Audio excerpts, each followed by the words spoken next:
TitleMatchNetwork.com. Eventually, you and Jim broke up as a team, and you talked about it earlier on, just your personal problems that you guys had and didn't get along. I guess before the match, you mentioned that sometimes he would drink. I mean, was that pretty much the big thing that ended your entire, tag team? Just dealing with. I think that played a big role. In the beginning, he didn't. We'd go in the ring and we'd work, both of us. Right. Wouldn't take direction.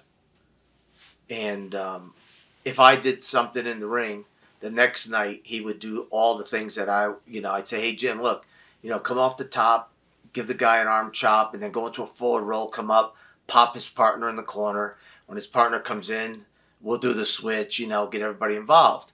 And, then he started taking, like my spot after I showed him what to do. Like I'd show him what I do. And next thing you know, he started doing things before me. And I'm like, okay, all right, well, let me think of something else to do when I get in. All right. And then I get in the ring and do something. And he started doing the same thing I did. And I'm like, dude, didn't you just see what I did to these guys? You're doing the exact same thing, It was actually Barry Horowitz who came to me and said, dude, I'm not working with you guys anymore. And I'm like, what are you talking about? And he says, your partner, he just stinks of alcohol. He says, I'm putting my life in his hands. So I said, all right, fuck, dude. I'm like, I'll work the whole match, okay? We'll give him the comeback and call it a day. And that's what we did. And I said, I can't keep going at this pace. I'm getting beat up, not getting beat up. This is bullshit. So you went to the office and you complained, and you split the team up. Was he okay with that? Did he try to talk to you on the side and be like, oh, this is gonna I'm gonna go one way, you're gonna go another way? Was he nervous for his spot? He didn't say it like that. If I could recall, he basically asked me why, and I told him flat out why. I had everything to lose, and he had really nothing to lose. Right.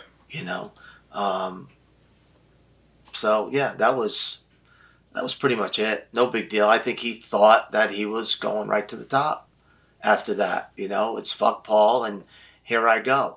I don't think to this day he really has a grip, or maybe I don't, on what really transpired. What really went wrong. You know what I mean? So. Were you nervous a little bit when you guys split up? Were you unsure where you were going to get? No, I wasn't nervous at all. I don't know why. Maybe I should have been. Did you know the direction that you were going to go in? Were you nervous about maybe just being, lower than mid card, or did they tell you that you were gonna we're gonna do something with you? Well, they told me when after the smoke cleared, Pat came to me and said, we're going to give you a little bit of a push.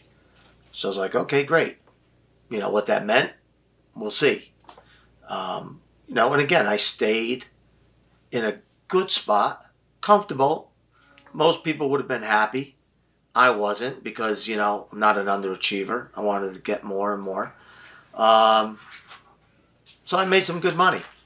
And then when it just plateaued, I came up with the idea of Hercules and Roma.